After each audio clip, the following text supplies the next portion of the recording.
ओम नमः शिवाय। ओम नमो भगवते वासुदेवाय।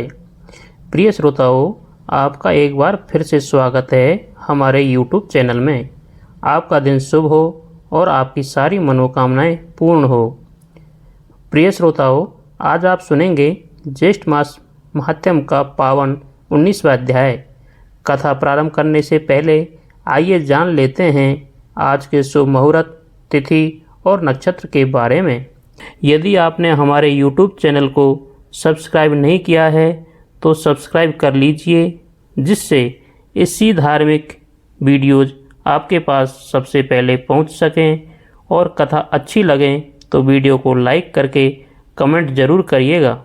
आज दिनांक 19 जून 2026 और दिन शुक्रवार है। आज ज्येष्ठ मास के शुक्ल पक्ष की चतुर्थी तिथि रहेगी। यह तिथि भगवान श्री गणेश की उपासना के लिए अत्यंत शुभ मानी जाती है। इस दिन श्रद्धापूर्वक भगवान गणेश का पूजन, व्रत एवं स्मरण करने से विघ्नों का नाश होता है तथा जीवन में सुख समृद्धि आती है। ब्रह्म मुहूर्त प्रातः लगभग 3:47 से 4:35 तक रहेगा। यह समय जप, तप, ध्यान, भजन और भगवान के स्मरण के लिए अत्यंत उत्तम माना गया है। सूर्योदय प्रातः लगभग 5:24 पर होगा। सूर्यास्त सायं लगभग 7:23 पर होगा। आज पुनर्वसु नक्षत्र रहेगा। पुनर्वसु नक्षत्र को शुभता, सदाचार, धर्म और आध्यात्मिक उन्नति का प्रतीक माना गया है। इस नक्षत्र में भगवान का नाम जपना और धार्मिक कार्य करना विशेष पुण्यदायक माना जाता है। आज राहु काल प्रातः लगभग 10:35 से 12:19 तक रहेगा। इस समय नए शुभ कार्यों का आरंभ करने से बचना चाहिए। अभिजीत मुहूर्त दोपहर लगभग 11:52 से 12:48 तक रहेगा। यह समय सभी प्रकार के शुभ एवं मांगलिक कार्यों के लिए श्रेष्ठ माना गया है। ज्येष्ठ मास में भगवान विष्णु, भगवान शिव तथा सूर्य देव की आराधना का विशेष महत्व बताया गया है। अतः आज के दिन श्रद्धा एवं भक्ति के साथ प्रभु का स्मरण करें, दान पुण्य करें, सत्संग सुनें तथा धर्म के मार्ग पर चलने का संकल्प लें। प्रभु की कृपा से जीवन में सुख, शांति, समृद्धि और आध्यात्मिक उन्नति प्राप्त हो। बोलिए श्री हरि विष्णु भगवान की जय। बोलिए भगवान भोलेनाथ की जय। राधे राधे। आज का अध्याय सुनने से पहले सुनिए लक्ष्मी माता की कहानी, फिर सुनेंगे आज का अध्याय 19। एक समय देवराज इंद्र को महर्षि दुर्वासा ने भगवान का प्रसाद स्वरूप एक दिव्य माला दी। इंद्र ने उस माला का उचित सम्मान नहीं किया और उसे अपने हाथी ऐरावत के सिर पर रख दिया। ऐरावत ने माला को भूमि पर गिराकर पैरों से कुचल दिया। यह देखकर महर्षि दुर्वासा क्रोधित हो गए और उन्होंने इंद्र को श्राप दे दिया कि उनका वैभव, ऐश्वर्य और श्री उनसे छिन जाएगी। ऋषि के श्राप के प्रभाव से देवताओं का तेज, बल और समृद्धि नष्ट होने लगी। माता लक्ष्मी भी स्वर्गलोक छोड़कर क्षीर सागर में चली गई। लक्ष्मी जी के चले जाने से तीनों लोकों में दरिद्रता और अशांति फैल गई। तब सभी देवता भगवान विष्णु की शरण में गए। भगवान ने उन्हें असुरों के साथ मिलकर क्षीर सागर का मंथन करने का उपाय बताया। देवताओं और असुरों ने मिलकर मंदराचल पर्वत को मथनी और बासुकी नाग को रस्सी बनाकर समुद्र मंथन आरंभ किया। समुद्र मंथन से अनेक दिव्य रत्न निकले। अंत में एक दिव्य कमल पर विराजमान स्वर्ण के समान तेजस्वी 4 भुजाओं वाली माता महालक्ष्मी प्रकट हुई। उनके हाथों में कमल के पुष्प शोभायमान थे और उनके दिव्य रूप को देखकर सभी देवता और ऋषि आनंदित हो उठे। सभी देवता चाहते थे कि माता लक्ष्मी उन्हें अपना आश्रय दे, परंतु माता ने सभी के गुणों और आचरण को देखा अंत में उन्होंने भगवान विष्णु को अपना पति चुना, क्योंकि वे धर्म, सत्य, करुणा और मर्यादा के स्वरूप थे।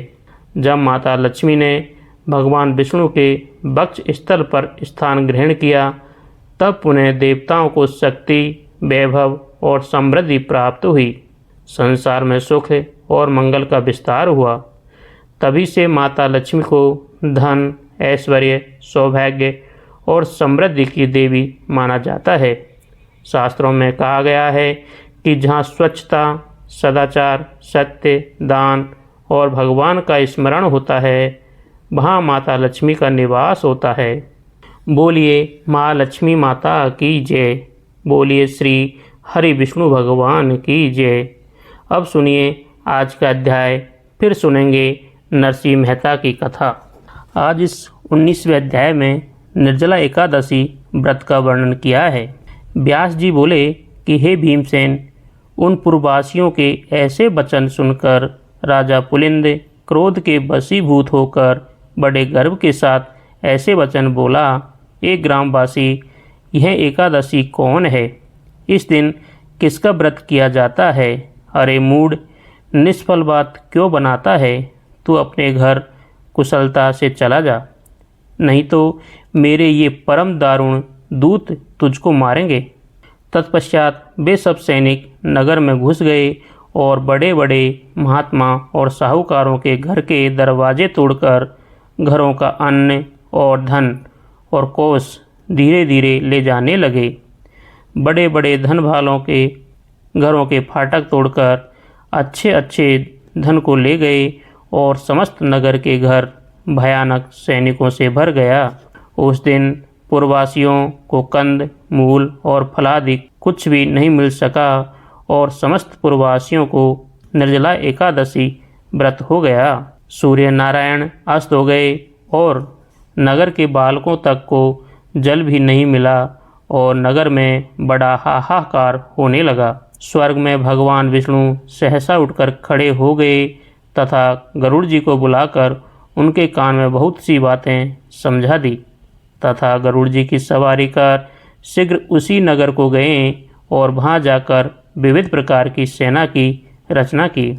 उस सेना के सैनिक, जिनमें किसी के 3 मुख, 3 नेत्र, 7 जिह्वा, 4 पैर, महान अद्भुत बड़े बड़े दांत तथा 3 सिर, 2 मुख तथा 10 मुख, 6 मुख तथा 5 मुख, हाथी के समान मुख, हाथी के समान स्वरूप, सिंह जैसी आकृति वाले, महान भयानक नरसिंह के समान तेजस्वी, सिंदूर से पुंजित मुख, महिषासुर के समान प्रभायुक्त, ऊर्ध्वकेश, दिगंबर, नरमुंडधारी, आंतों की माला से युक्त, व्याघ्र चर्मधारी। इससे पहले ऐसी सेना कभी नहीं देखी गई। ऐसी सेना को सर्वव्यापक प्रभु विष्णु भगवान ने आज्ञा दी कि राजाओं में अधम इस राजा पुलिंद को सेना सहित मेरी आज्ञा से सूर्योदय से पूर्व ही खूब अच्छी तरह से नाश करो। भगवान विष्णु की आज्ञा को शिरोधार्य कर वह विष्णु के सैनिक दल शत्रु सैनिकों में घुस गए और शस्त्र प्रहार तथा वध करने लगे, जिससे बड़ा कोलाहल मच गया। कुछ खड्ग से, कुछ खवाड़ से वध किए और कुछ दांतों से काटे गए तथा अन्य को कुछ लोग भक्षण कर गए और वीर लोग भाग रहे थे, उनको पैरों से पकड़कर नीचे गिरा दिया गया। इस प्रकार पैदल सेना के बहुत से वीर मार दिए गए और बहुत से खा लिए गए। रथी, घुड़सवार, घोड़ा आदि अत्यंत दांतों से चूर्ण कर दिए गए। शिविर में आग लगाकर भस्म कर दिया गया और उसका बड़ा प्रकाश हुआ। उस प्रकाश को देखकर सबको बड़ा विस्मय हुआ और कहने लगे कि तुम लोग कौन हो और कहाँ से आए हो? हम लोगों ने ऐसे वीरों को कहीं पर कभी भी नहीं देखा। अतः उनको मनुष्य न समझकर सब सैनिक भागने लगे। सैनिकों को भागता देखकर विष्णु सैनिकों ने उनका पीछा कर मार डाला। इस प्रकार पुलिंद के सब सैनिकों को मार डाला। इसके पश्चात विष्णु गणों के साथ युद्ध करने के लिए स्वयं राजा पुलिंद गया और शस्त्र अस्त्र के दारुण प्रहार से आधा प्रहर युद्ध किया। जब उनके साथ युद्ध करने में किसी प्रकार से भी समर्थ न हुआ तब मन में विचार करने लगा कि अब हम भी यहाँ से भाग जाएं, अन्यथा यहाँ पर सब नष्ट हो जाएंगे। ऐसा विचार करके राजा पुलिंद ने मेघास्त्र छोड़ा, जिसके द्वारा वहाँ घोर अंधकार हो गया और मेघ जल बरसाने लगे तथा बड़े प्रचंड वेग से पवन चलने लगा। इससे विष्णुगण सब मुग्ध हो गए और जो जहाँ पर था वहीं सब काम छोड़कर बैठ गए। ऐसा समय देखकर राजा पुलिंद घोड़े पर सवार होकर सहसा वहाँ से चल दिया। जो शेष सैनिक बच रहे थे वह भी राजा के चले जाने पर वहाँ से चल दिए। भक्त वत्सल विष्णु भगवान अपने भक्त का कार्य करके अपने लोक में चले गए। प्रातःकाल होने पर नगरवासी अत्यंत आश्चर्य करने लगे और वहाँ पर शत्रु की सेना ने देखकर अंत में पारण के समय उन्होंने निश्चय किया कि यह सब कुछ स्वप्न मात्र था तथा भगवत प्रिय स्नानादि कर्म किया। ये अध्याय यहीं समाप्त हुआ। आगे का वर्णन हम अगले अध्याय में सुनेंगे। अब सुनिए नरसिंह मेहता की कथा। गुजरात की पवित्र भूमि में नरसिंह मेहता नाम के एक महान कृष्ण भक्त रहते थे। वे दिन रात भगवान श्री कृष्ण के भजन कीर्तन और स्मरण में लीन रहते थे। उनके पास धन संपत्ति नहीं थी, लेकिन भगवान पर उनका विश्वास इतना दृढ़ था कि वे कभी किसी बात की चिंता नहीं करते थे। लोग उनका उपहास करते और कहते कि केवल भजन करने से जीवन नहीं चलता, परंतु नरसिंह मेहता हमेशा यही कहते हैं कि जिसका पालन स्वयं श्री कृष्ण करते हैं उसे किसी और सहारे की आवश्यकता नहीं होती। समय बीतता गया और उनकी पुत्री का विवाह निश्चित हुआ। विवाह के लिए धन, वस्त्र, आभूषण और अनेक प्रकार की सामग्री की आवश्यकता थी, परंतु नरसिंह मेहता के पास कुछ भी नहीं था। परिवार के लोग चिंतित थे, रिश्तेदार उनका मजाक उड़ा रहे थे, लेकिन नरसिंह मेहता ने सब कुछ भगवान के ऊपर छोड़ दिया। वे मंदिर में जाकर श्री कृष्ण के चरणों में गिर पड़े और बोले, हे श्याम सुंदर, यह कन्या मेरी नहीं आपकी है। मैं तो आपका सेवक हूँ, इसकी लाज अब आपको ही रखनी होगी। भक्ति करुण पुकार सुनकर भगवान का हृदय द्रवित हो गया। विवाह के दिन एक धनी व्यापारी के रूप में स्वयं श्री कृष्ण भगवान अनेक सेवकों और बैलगाड़ियों के साथ वहां पहुंचे। उनके साथ सोने चांदी के आभूषण, सुंदर वस्त्र, अनाज, मिठाइयाँ और विवाह की सारी सामग्री थी। उन्होंने स्वयं सारी व्यवस्था करवाई और विवाह अत्यंत धूमधाम से संपन्न हुआ। जब लोगों ने उस व्यापारी का परिचय जानना चाहा तो वह अचानक अदृश्य हो गया। तब सब समझ गए कि स्वयं में द्वारिकाधीश भगवान श्री कृष्ण अपने भक्त की लाज बचाने आए थे।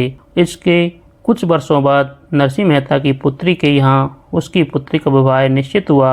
उस समय की परंपरा के अनुसार लड़की के मायके से भात भरना आवश्यक था। ससुराल वालों को पता था कि नरसिंह मेहता निर्धन है, इसलिए उन्होंने उनका अपमान करने के लिए भात की एक बहुत बड़ी सूची भेज दी, जिसमें सोने चांदी के आभूषण, रेशमी वस्त्र, बहुमूल्य उपहार, अनाज, घी, मिठाइयाँ और अनेक महंगी वस्तुएं लिखी हुई थी। सूची देखकर परिवार के लोग घबरा गए, परंतु नरसिंह मेहता ने उसे भगवान के चरणों में रख दिया और बोले, हे नाथ, यह बात भी आपका ही है। मैं तो केवल आपका नाम लेने वाला दास हूँ। भात भरने का दिन आया तो स्वयं भगवान श्री कृष्ण ने फिर एक धनवान सेठ का रूप धारण करके असंख्य गाड़ियों और सेवकों के साथ उनकी पुत्री के गांव पहुंचे। उन्होंने सूची में लिखी प्रत्येक वस्तु एक एक करके सबके सामने प्रस्तुत कर दी। जो लोग नरसिंह मेहता का उपहास कर रहे थे वे आश्चर्य से देखते रह गए। कहते हैं कि किसी ने मजाक में सूची में सोने की शिला तक लिखवा दी थी, लेकिन भगवान ने वह भी प्रस्तुत कर दी। जब सारी रस्में पूर्ण हो गई तो वह सेठ और उसके सेवक अदृश्य हो गए। तब सभी को ज्ञात हुआ कि यह कोई साधारण मनुष्य नहीं बल्कि स्वयं भगवान श्री कृष्ण थे, जो अपने भक्त की लाज रखने आए थे। यह समाचार दूर दूर तक फैल गया और जो लोग पहले नरसिंह मेहता का उपहास करते थे, वे अब उनकी भक्ति के सामने नतमस्तक हो गए। नरसिंह मेहता ने कभी अपनी महिमा नहीं मानी और हमेशा कहते रहे कि यह सब मेरे प्रभु की कृपा है। वे जीवन भर श्री कृष्ण के प्रेम में डूबे रहे, भजन कीर्तन करते रहे और अंत में भगवान के दिव्य धाम को प्राप्त हुए। सूत जी बोले, हे मुनियों, भगवान अपने सच्चे भक्त को कभी अपमानित नहीं होने देते हैं। जो नरसिंह मेहता की तरह हर परिस्थिति में भगवान पर विश्वास रखता है, उसकी रक्षा स्वयं भगवान करते हैं, उसकी लाज स्वयं भगवान रखते हैं और अंत में उसे अपने चरणों में स्थान देते हैं। श्री कृष्ण गोविंद हरे मुरारी, हे नाथ नारायण वासुदेवा, राधे राधे, हरे कृष्णा। श्री पुरुषोत्तम भगवान की जय।